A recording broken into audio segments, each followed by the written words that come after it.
My mother sent a cold text saying never contact us again. I respected every word until 2 days later when I woke up to 58 missed calls from the woman who said I did not exist. 58 missed calls. I counted them twice.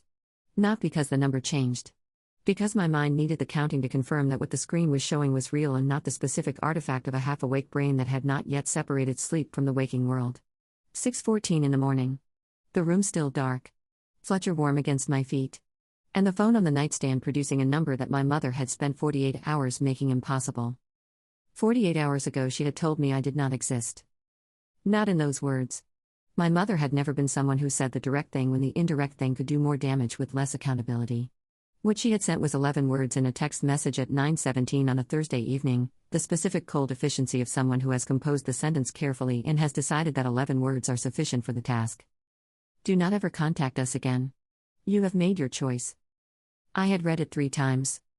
Then I had put my phone face down on the kitchen table and I had sat in the specific stillness of someone who has just received a sentence they have been waiting for without knowing they were waiting for it, the particular strange calm of a thing that arrives and is devastating and is also, somehow, the completion of a shape that has been forming for a very long time. I had texted back 4 words. Okay. I respect that. Then I had put the phone down again. I had not called. I had not followed up. I had not sent the second message that every part of my body wanted to send, the one that explained and defended and asked for the specific reconsideration that my mother's 11 words seemed to invite by their very coldness. I had not done any of that because she had asked me not to contact her and I was the person who honored requests even when the requests were designed to wound. Especially when they were designed to wound. My name is Iris. I am 29 years old and my mother's name is Constance and she had been practicing the specific art of strategic withdrawal for my entire life, the particular technique of someone who understands that disappearance is a form of power and that the threat of it keeps people in the particular shape you need them in. I had been in that shape for 29 years. The shape of someone who monitors the temperature of their mother's approval with the focused attention of someone whose comfort depends on the reading. I had stopped monitoring 8 weeks ago. That was the choice she referenced. 8 weeks ago I had done something that Constance had never encountered from me in 29 years of our particular dynamic. I had said no. Not loudly. Not with the specific drama of someone who has been building to a confrontation and has finally arrived at it. Quietly, on a phone call on a Sunday afternoon, with a particular careful tone of someone who has thought about the thing they are about to say for 3 months, and has decided that Sunday is the day. She had asked me to cut off my father's sister. My Aunt Dorothea. Dorothea, who had driven 4 hours to sit with me in a hospital waiting room 3 years ago when I had a procedure that my mother had not come to because she had a prior commitment that was not, as far as I could establish, more significant than her daughter in a hospital. Dorothea, who called on my birthday before 9 in the morning every year without exception. Dorothea, who had been described by my mother for as long as I could remember as a disruptive influence, a troublemaker, the specific category of person that Constance applied to anyone who occupied space in my life that was not organized around Constance. Constance had a reason for the request. There was always a reason. The reasons changed, but the architecture of the request was always the same, which was, choose me over the person I have decided is the problem, and the choosing will communicate that I am the center and the center will remain secure. I had said no. I am not going to cut off Dorothea, I had said. She has been good to me and she has done nothing wrong and I am not able to do that. The call had ended shortly after. Not in an explosion. Constance did not explode. She withdrew. The specific withdrawal of someone who has been denied the thing and has decided that denial requires a response and the response is the removal of warmth, the particular cold front that moves in when the approval is rescinded. 8 weeks of cold front? 8 weeks of replies that were technically responses but communicated nothing, that answered the surface of what I had asked while making clear that the surface was all that was available. 8 weeks of my mother's specific weaponized distance, the management of contact as punishment, the particular coldness of someone who knows that their warmth is what you have built your emotional infrastructure around and is using the knowledge. And then Thursday. 9:17. 11 words. Do not ever contact us again. You have made your choice. I had put the phone face down. I had gone to bed. I had slept, which surprised me, the specific sleep of someone whose body has decided that the thing has been building long enough and has finally arrived, and the arrival is almost a relief even when the arrival is devastating. And then Friday morning. 6:14. 58 missed calls. I sat up in bed. I counted again. 58. The calls had begun at 2:17 in the morning. I knew this because my phone logged them in the particular careful record of a device that documents everything whether you want the documentation or not. 2:17. Then 2:19. Then 2:22. Then a cluster of 7 between 2:25 and 2:31. Then a pause. Then more, the specific irregular rhythm of someone who is calling and not getting through and is deciding whether to keep calling and is deciding yes, keep calling and is calling again. 58 times between 2:17 and 6:09 in the morning. I sat with the phone in my hand and I thought about 48 hours. 48 hours ago, do not ever contact us again. Now, 58 calls before sunrise. I thought about calling back immediately. The specific pull of it, the particular gravity of a mother's 58 missed calls on the body of a daughter who has spent 29 years monitoring the temperature of that mother's approval. The pull was physical. It was not a decision, not yet. It was the specific animal response of someone whose nervous system has been trained to respond to this signal in this way and is responding before the thinking has caught up. I put the phone face down. I got up. I made coffee. I stood at the kitchen window and I watched the specific gray of an early Friday morning and I drank the coffee and I thought about what I was going to do. My phone screen lit up from the table behind me. Not a call. A text. I did not look immediately. I finished the coffee. Then I picked up the phone. The text was from my brother Felix. Call Mom. Something happened with Dad. It's serious. I looked at the text. The specific cold that arrives when a sentence reconfigures everything. Something happened with Dad. My father's name was Bernard. He was 62 years old and he had been, for my entire life, the particular kind of presence that is best described by its absence, the specific background figure of a man who has organized his life around the management of his wife's needs and has become, over decades of organizing, almost invisible in his own right. I loved my father with the specific complicated love of someone who loves a person and also grieves the version of that person they might have been in different circumstances. Something happened with Dad. I called Felix. He answered before the first ring completed. Iris. His voice had the quality I had been hearing in voices my whole life when the serious thing had happened, the particular stripped register of someone who has been awake too long and is holding something too heavy. Tell me, I said. He told me. My father had collapsed Thursday evening. Not after the text. Before it. My mother had sent me 11 words at 9:17 and my father had collapsed at 9:41. 24 minutes between do not ever contact us again and the ambulance in the driveway. I sat down on the kitchen floor. Not dramatically. The same way I had sat down on the kitchen floor 3 weeks ago when something else arrived that my legs decided they did not need to be standing for. How bad? I said. Felix told me how bad. It was bad. She called you 58 times, he said. I told her to text me instead and let me reach you. She said she needed to call herself. She told me not to contact her 48 hours ago, I said. Felix was quiet. I know, he said.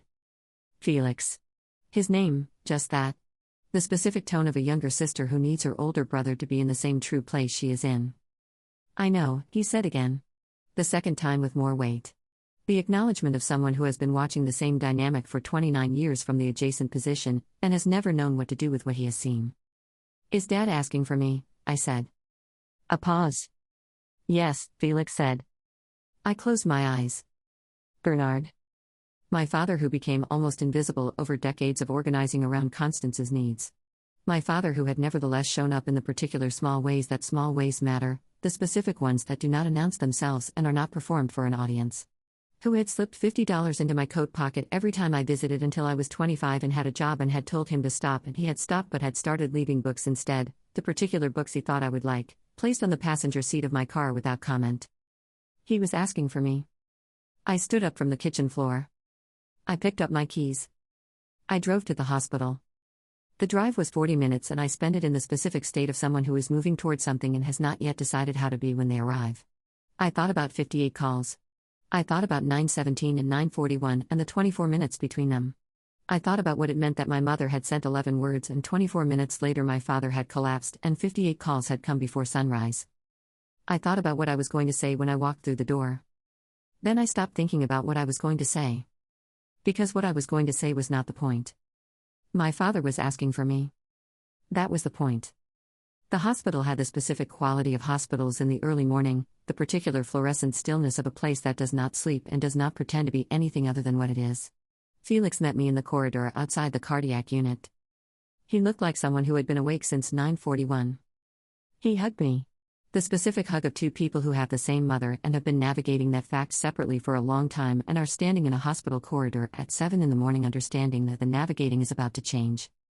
"She's inside," he said. "Okay," I said. "Iris?" He looked at me.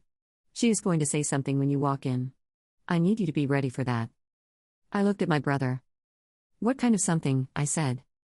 He looked at the door. "The kind that makes no sense given what she sent you 48 hours ago," he said. "The kind that is going to require you to decide in real time what you do with it." I looked at the door to the cardiac unit.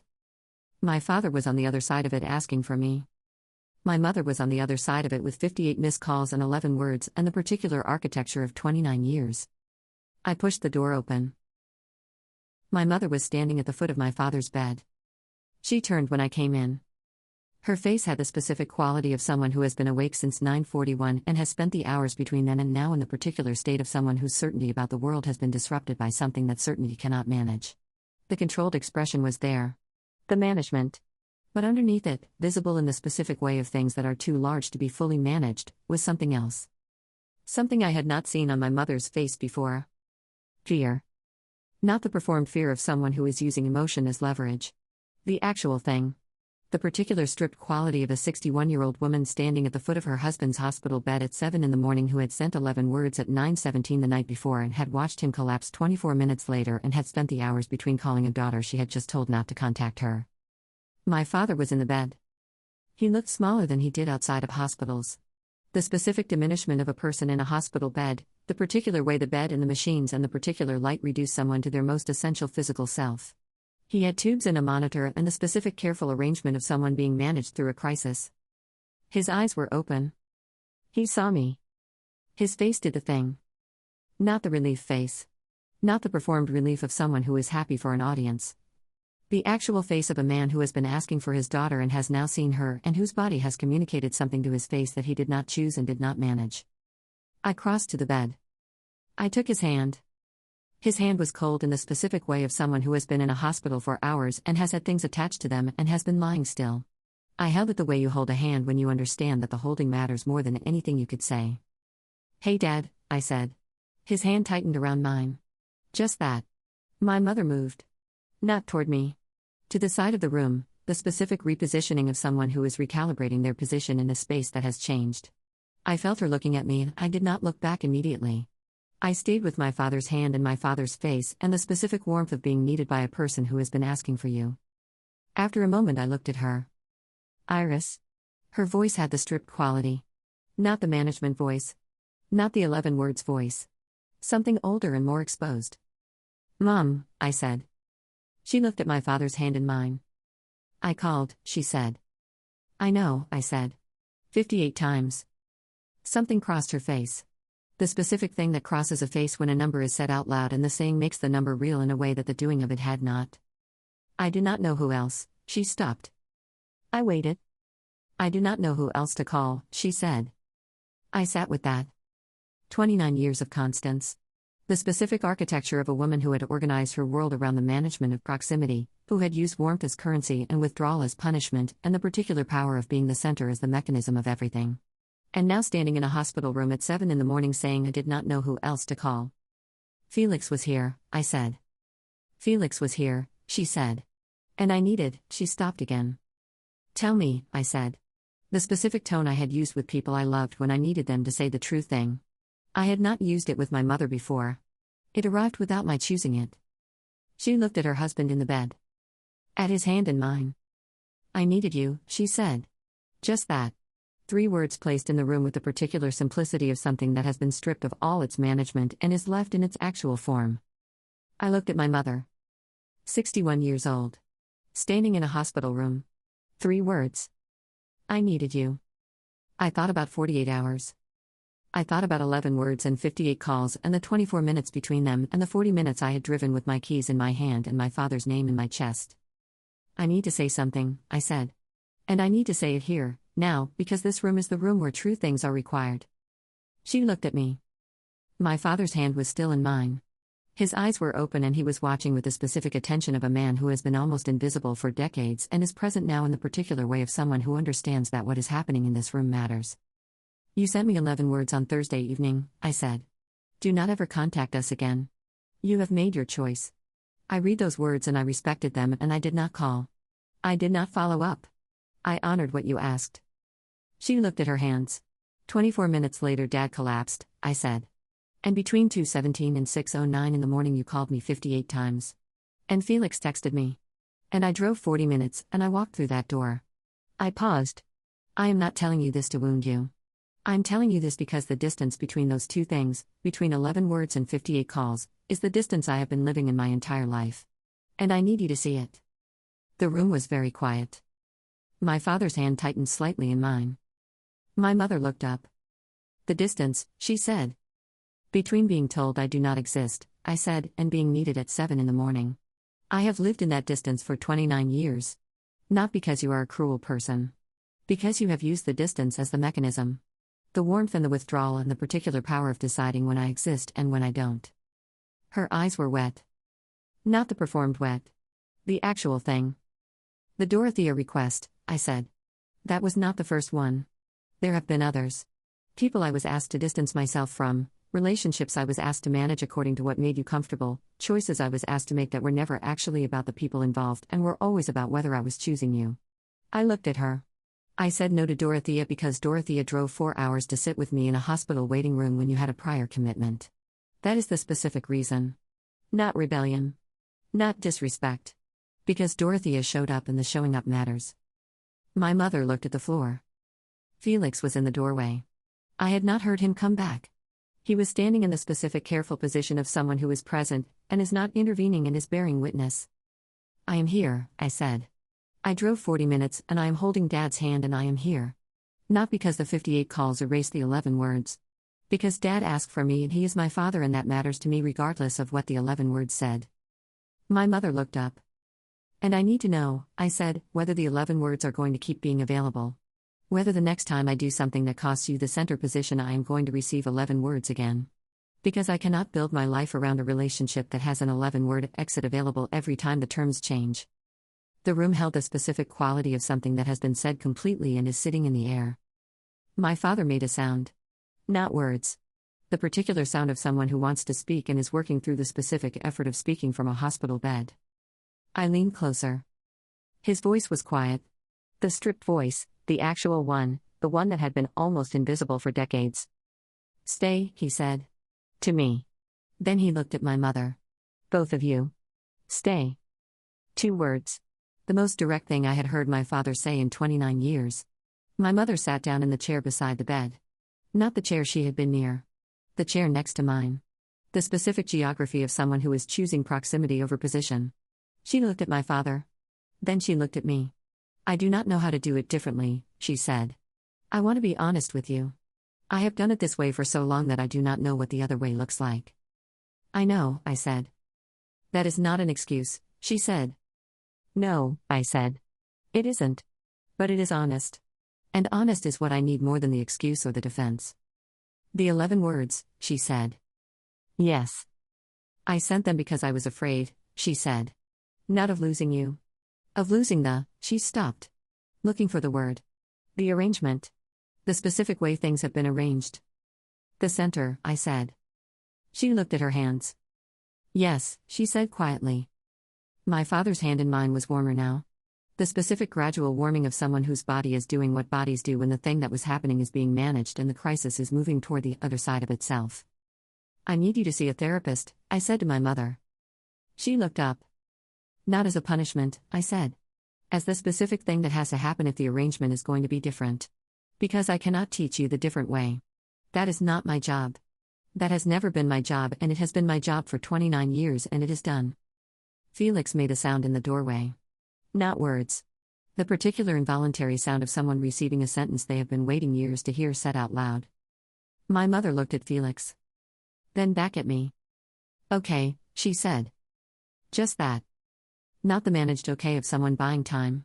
The specific single syllable of someone who has arrived somewhere and is acknowledging the arrival. My father recovered. Not immediately.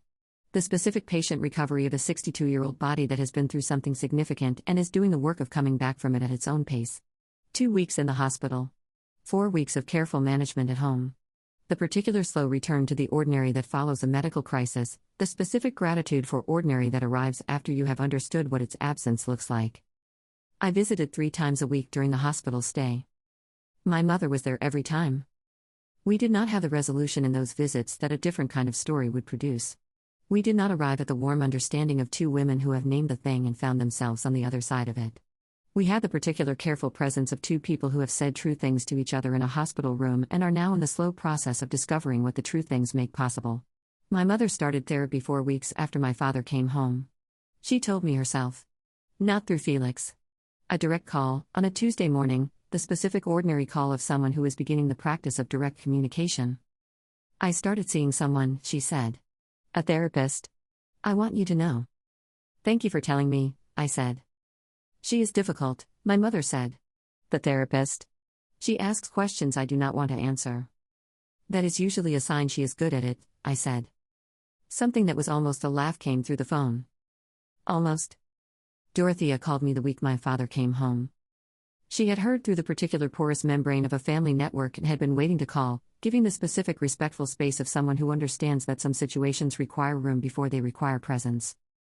How are you? She said. Honestly, I said. Honestly, she said. I am in the middle of something, I said. I do not know what the middle produces. But I am in it and I am not managing it, and I think not managing it is the right decision. The 11 words, she said. You know, I said. Felix, she said. Yes, I said. The 11 words and the 58 calls and the hospital room and what I said in it. I paused. She is in therapy. Dorothea was quiet for a moment. How do you feel about that? She said. I thought about it honestly. I feel like it is the beginning of something I've been waiting for without knowing I was waiting for it, I said. The same way the 11 words felt like the completion of a shape. The therapy feels like the beginning of a different shape. I do not know what the shape becomes. But it has started. That is enough for now, Dorothea said. Yes, I said. It is. My father called me on a Sunday 3 months after the hospital. He called himself. Not through my mother.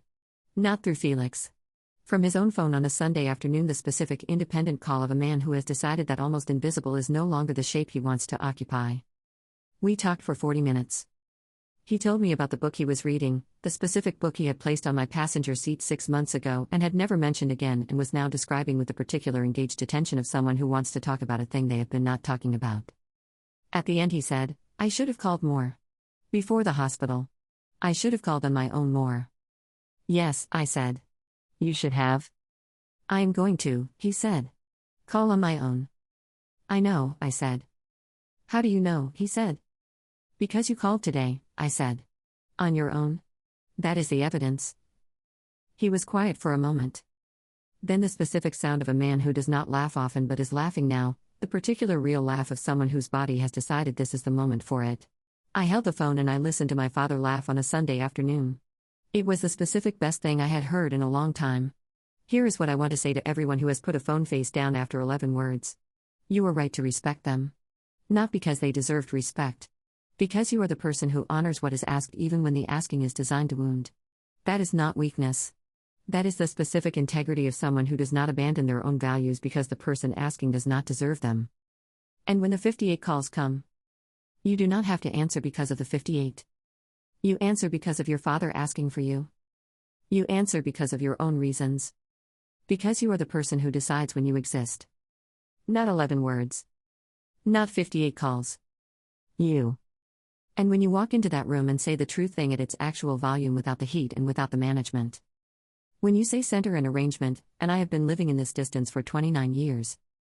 That is not the 11 words talking. That is you. Finally. After 29 years of monitoring the temperature. Taking your own. That is everything? That is the whole job. And your father's hand warming in yours. That is the evidence that you came at the right time. For the right reasons. Yours. Not hers. Never again hers. Yours.